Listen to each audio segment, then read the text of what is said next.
and ESPN1420.com. Welcome back in to the Great Scott Show, the Great Sports Callers Open Think Tank. And joining us right now, a man who was hadn't really slept much in the last week or so. The NFL Draft, well, it's just about here. The LA Rams are on the clock, and we are visiting with the great Mike Detillier. You can give him a follow on Twitter at Mike Detillier. He is a disciple of the great Hap Glaude and Buddy D. He is the author of the Draft Report, your Bible to the NFL Draft, comprehensive guide. Check out the website, MikeDetillier.com, and you hear him Saturdays during football season and around the draft on the Mr. Bitter Show right here, and, of course, WWL and other various radio stations. Mike, thank you for the time. I know you're extremely busy. What's up, man? Man, I'm doing great between draft reports and juggling movie business stuff, and you would figure I've been having a pretty big memorabilia room for quite a few years, and now I got two guys who are writing books and a young lady who's writing a book. All want to come take pictures and do interview all at the same time, so it's been busy for me. But listen, I'm not complaining, brother. It's been great. Well, you know, I know at MikeDetillier.com there's a shot of you in that memorabilia room, but we only get like a small snippet. What's your I guess favorite piece of memorabilia you got in there? Oh, that's difficult.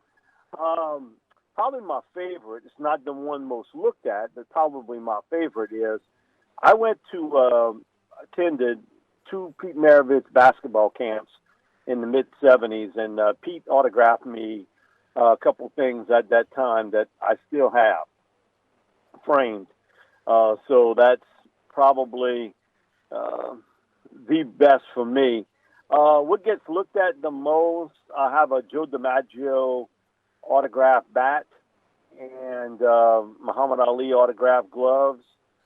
And I've got Sports Illustrated from when they started all the way till today, along with a ton of other magazines.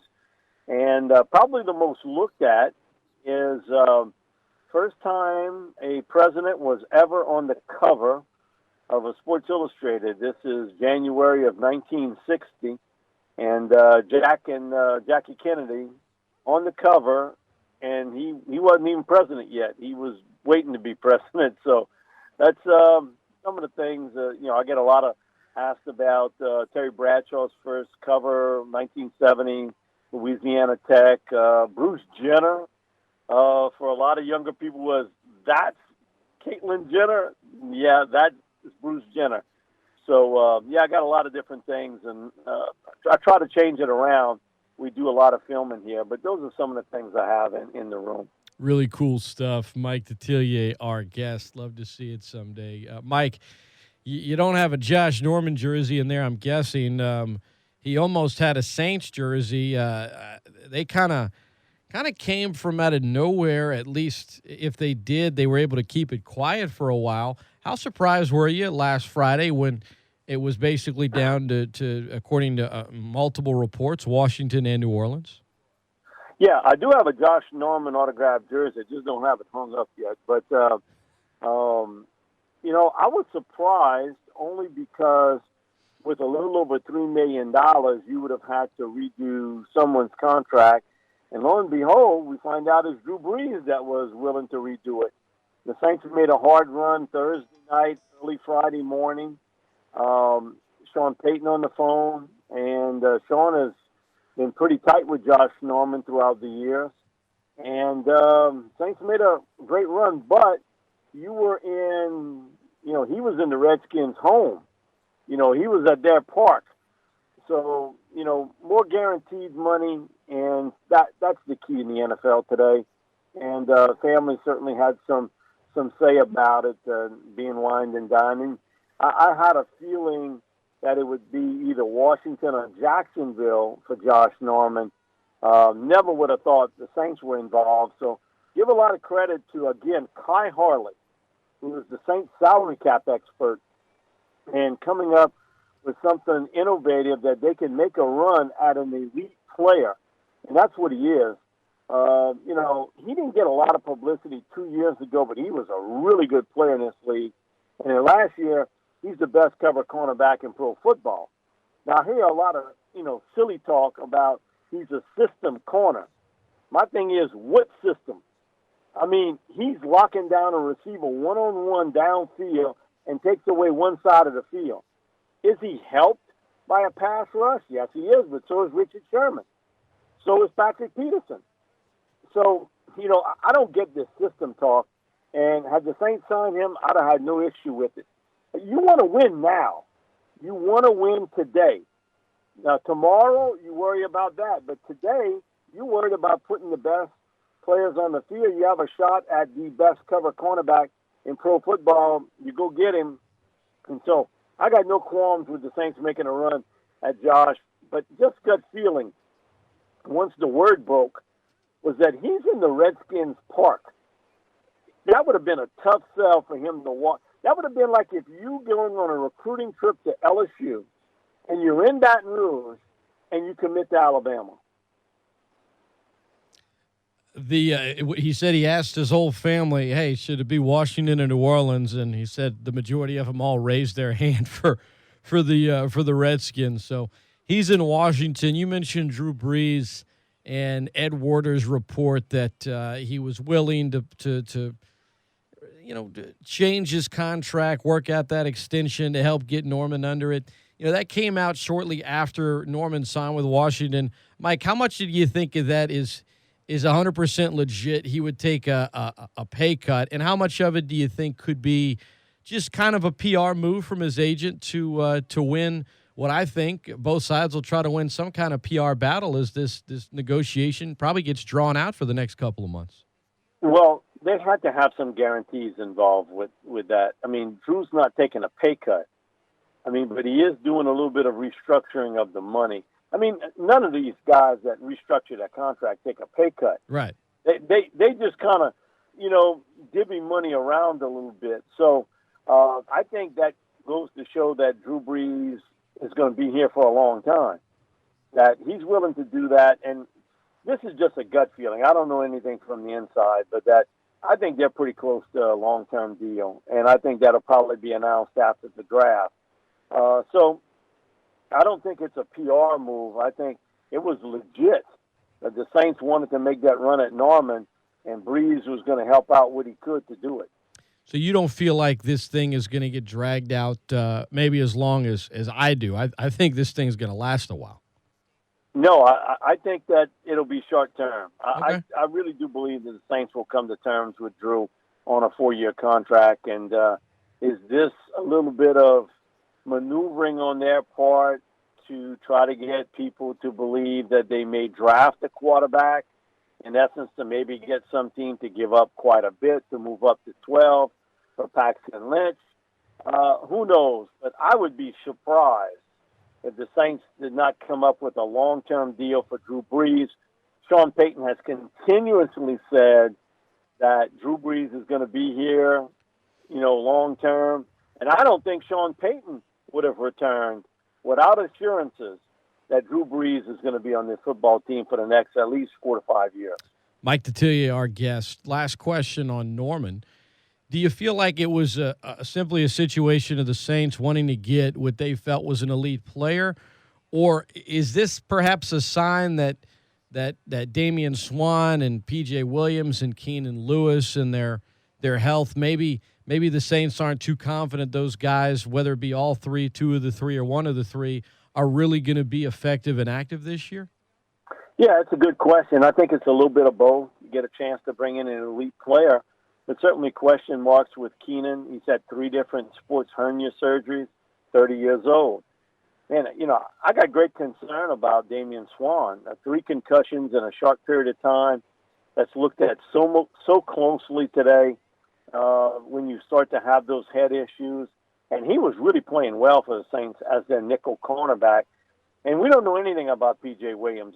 And just watching the OTAs, it was obvious that Damian Swann looked like the better player than P.J. Williams. So he basically got a redshirt season. So I think it's a little bit of both.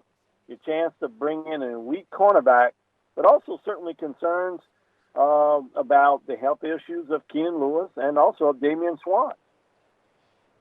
conflicting reports, Mike, this week of the Saints trying to move up to number 1 overall, and then reports that, no, they were trying to move back.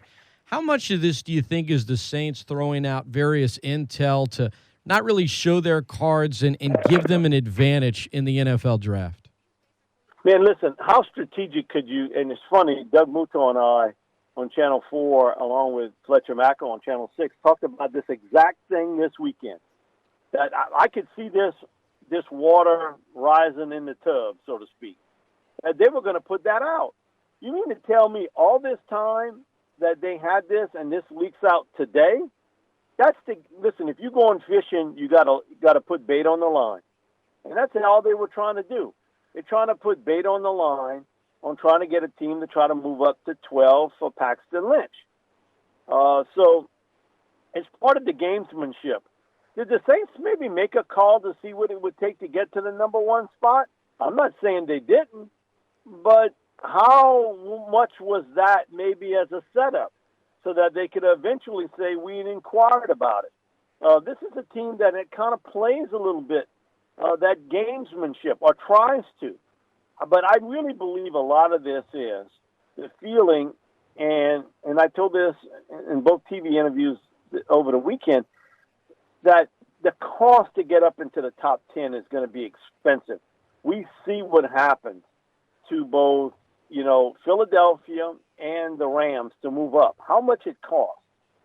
To get to 12 won't cost you nearly as much.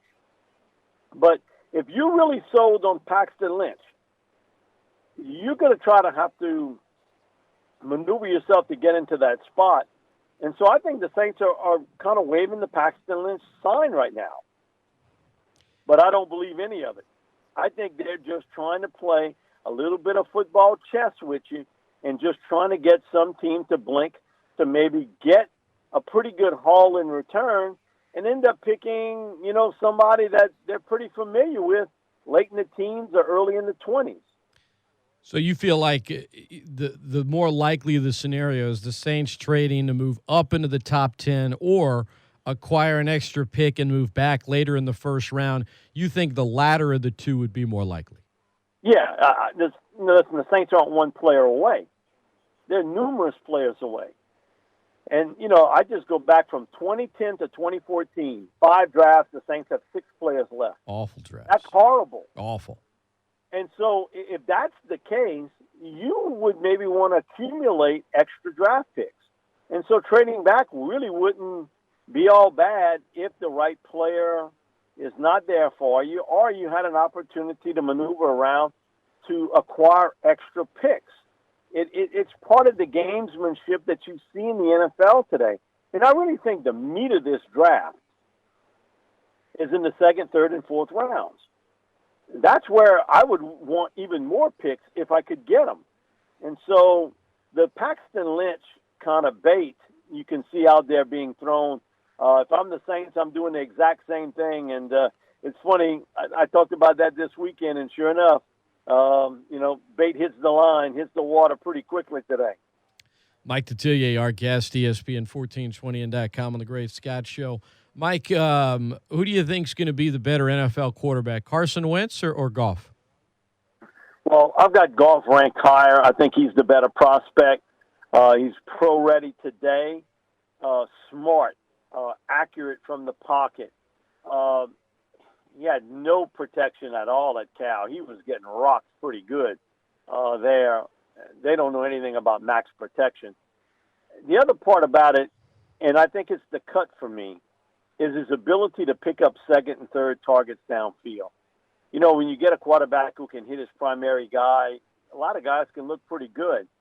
In the NFL, it's always about the reads, 2nd, 3rd downfield. Jared Goff does it at another level. Nothing against Carson Wentz, but if Jared Goff is not on Cal's team, they'd be lucky to win 3 games.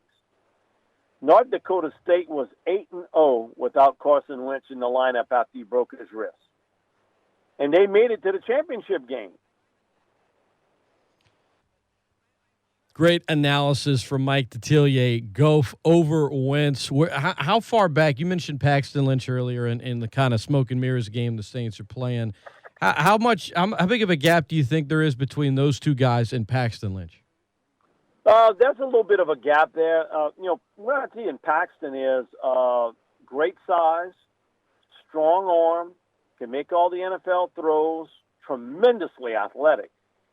Now, what he needs work with is his footwork and a little quicker delivery. He's got a bit of an elongated delivery with him that he can quicken up. But the worst part is a lot of times he doesn't throw with his feet set. He's a little off balance. And he has a tendency to sail a few throws because of that. He'll get better in that particular part. But I think he's more of a guy that you're going to have to bring along, and I think in year 2, he may have a shot to start for you. But there's some technical skills with Paxton that he needs to work on. So I like him. Man, he's gregarious. I just did a spot on another network with him, one-on-one. He was great. Funny. You can see he's a natural leader. He kind of puts you at ease in interviews and very confident in his ability as a player. And I like that part of self-confidence in him. It's just the technical part. If you're going to play him this year, he would be like Blake Bortles. In essence, he's kind of a work in progress as far as an NFL-style quarterback, because so much at Memphis was him on the move, him making throws left and right. At the NFL level, it's much more about the pocket. Mike Detillier, our guest. The biggest need for the Saints heading into the draft here, Mike, in your opinion, is what? Defensive line, either defensive tackle or an edge pass rusher or a defensive end. I just look out east with the Panthers. And if you're the general manager of the Panthers, who would you trade one-on-one with the Saints, front seven-wise defensively? I would trade Charles Johnson for Cameron Jordan. Other than that, I'm keeping my other 6 guys. The Saints have got to win the battle in the trenches. You've had a top 5 offense 5 out of the last 7 years. You've had a top 10 defense once. The rest of the time you finish 26th, 28th, 30th, 31st, 29th, 28th, 25th, 30th. Last year you gave up 29.8 points a game, the most in the NFL. If you don't fix your defense, you stuck in football quicksand. So defensive line, to me, would be the biggest need area for this team, either at defensive tackle or at defensive end. Mike, I'm in total agreement with you, and I guess my biggest worry is I'm afraid they don't just – there's great value at that position along the D-line in this draft, particularly at the top of the draft. And looking at your draft report, I know you believe as much, and you figure if they stay at 12, there's likely going to be a good one that falls to them, but I'm just worried they're going to do something, whether it's move around, whether it's just take a corner or God forbid a receiver. Am I crazy to be worried, or based on recent draft history? And I know you got Ireland there, and I know you got some new scouts recently, but should I just relax and count on the Saints to do the right thing here? Well, 2015 draft shows some potential, certainly with Kakaha as an edge rusher. Hopefully Damian Swan's well. We don't know anything about P.J. Williams. Stephon Anthony, he looks like he can be a stud player in this league. I mean, he's a heck of a football player. We don't know anything about Garrett Grayson, zilch. Tyler Davidson, I think, is a pretty good defensive tackle in a rotation in the interior. And Marcus Murphy has shown he's a pretty good runner, receiver, and a decent return man. So the key here is, can Andrus Peat play? Can he be a starting right tackle? That's the key. But I just look back at those 5 other drafts before. After you win the Super Bowl and you're sitting in the back of the limousine waving to the crowd, what you did was get away from what won from you. You were picking these potential players, not the productive ones. Listen, I'm not great on this metrics part of grading players, but I love the analytics part, and which tells you how productive a player has been. I think there's some merit to that. And when I go back to why you picked Patrick Robinson in round 1, he was a project player, great athlete, project football player. Charles Brown, a bit of a project player at the left tackle position. Stanley Jean-Baptiste, a project football player. Kyrie Fort, a project football player. On and on and on. The only guy you hit on athletically that wasn't that productive guy in college is Jimmy Graham. Jimmy was a bit of a project, but the rest of the guys didn't pan out. That's why in 5 drafts and 6 players, that's why you're sitting, Scott, in the position you're in today. And I look, I'm in agreement with you, Mike. I would just ask you one other player, a guy that I think the world of. I think they're really lucky to have him. You feel like when they took Teron Armstead, that was more of that seemed like a project, right? Well, he was a productive 3.5-year starter at Arkansas Pine Bluff.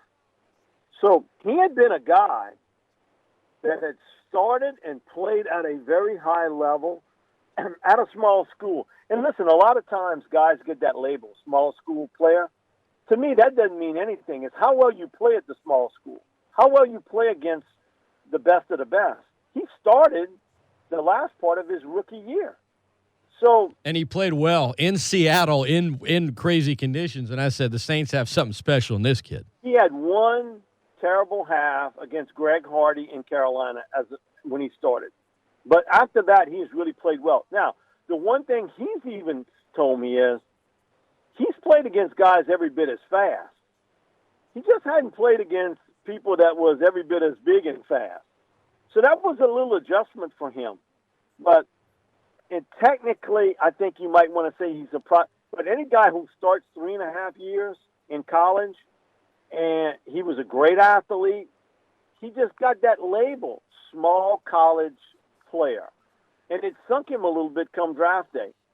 But really, technically, he was a pretty strong player from the standpoint of his techniques and what he could do. And a lot of times, offensive line coaches, they would rather have somebody rough around the edges to work with than somebody who maybe been taught something that's hard to unteach. Got it. Mike Detillier, our guest. Just a few more for you, Mike.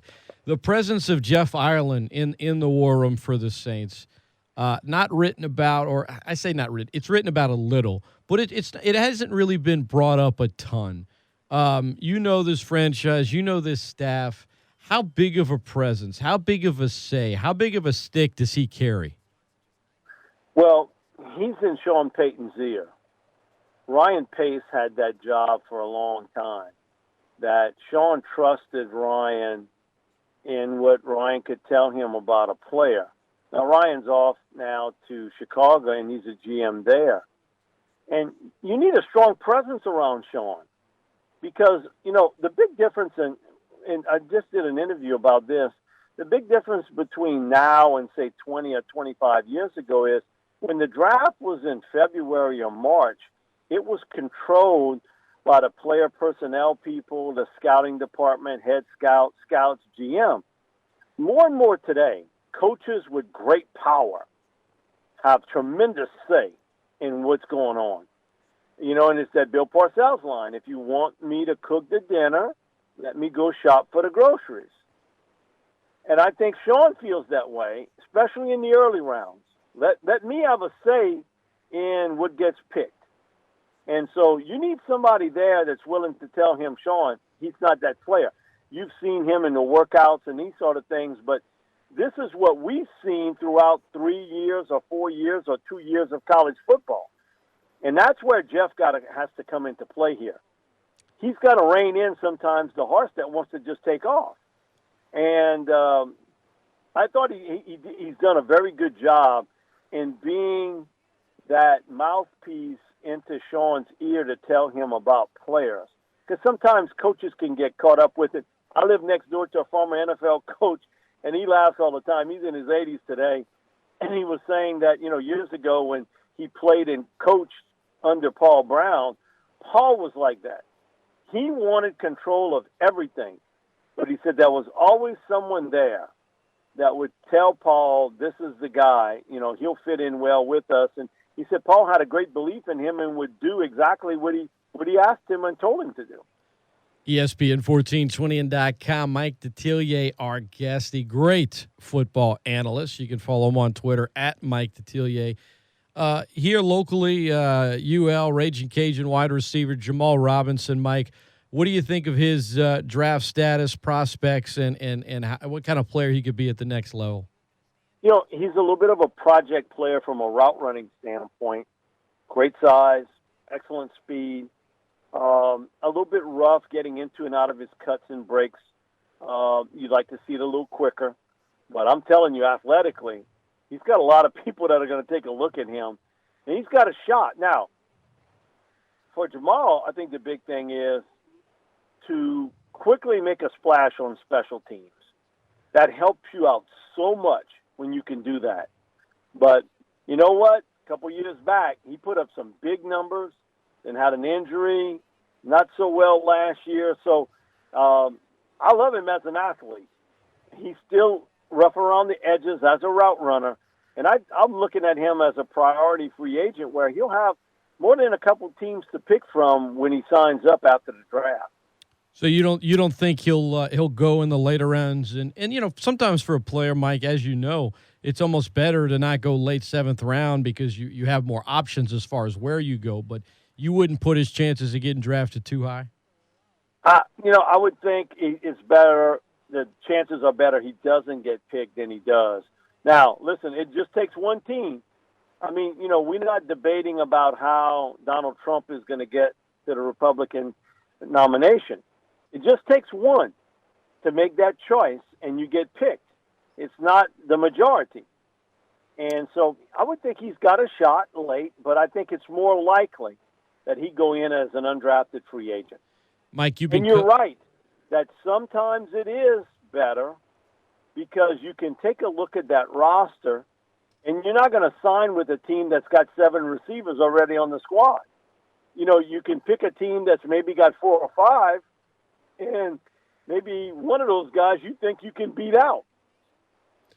Mike Detillier has been our guest. Last question for you, Mike. You've been covering the draft since 1985, over 30 years. What's the craziest thing you can remember happening on draft day? Man, personally for me, the draft when the Saints picked Alex Molden over Eddie George. We were at High Tops Bar in the Hilton, and the place was packed, and the chant went up, Eddie, Eddie, Eddie. Saints picked Alex Molden, and within 10 minutes, it was just me, Buddy DiLiberto, and the producer. It cleared the place out, and we turned to one another and said, this is it for Jim Mora. I mean, this is it. The other part is the excitement of the Reggie Bush pick. It was one of the last years we did it on the Saints facilities. And listen, you coming off of a 2005 year where this team was flatlined. The area had been hit with 3 storms, and, they were looking for something. The Saints get Reggie Bush. And at that time, months before, it was no secret Tom Benson was trying to move this team to San Antonio. And the most vivid memories of that moment was Tom Benson walking into our tent, to come talk to us. And I think a lot of people were wondering how, everybody would react to that. And he handled it very well. And then the Saints picking Reggie Bush. And that was the place went crazy when they picked Bush. So those are the two most memorable. The Ricky Williams thing, I got a lot of play on that all over ESPN, Fox, you name it. Because once the Colts picked Edgerrin James, I knew that it had sealed the deal for Ricky Williams. I also knew it had set the franchise back probably another 6 or 7 years. And having Mike Ditka come on with us moments afterwards, he could not get on stage. He had some hip issues that day, and they had 4 guys actually put him on their shoulders to put him on where we were. And it was almost like this is where Caesar got started at. He was, waving to the crowd, and he played it up. And his only comment to me was, do you know how well the weather's supposed to be tomorrow? Because I got golf all day. Mike Detillier, great stuff, great memories. Check it out, MikeDetillier.com. You can get the draft report and at Mike Detillier on Twitter. Mike, I know how busy you are right now, man. I know it's not easy to come on the show today, but we truly appreciate it. Love the knowledge. Love hearing you on with Mr. Bitter. Thanks for the time, my friend, and keep it up. Thanks so much, Scott. I appreciate it, buddy. You got it.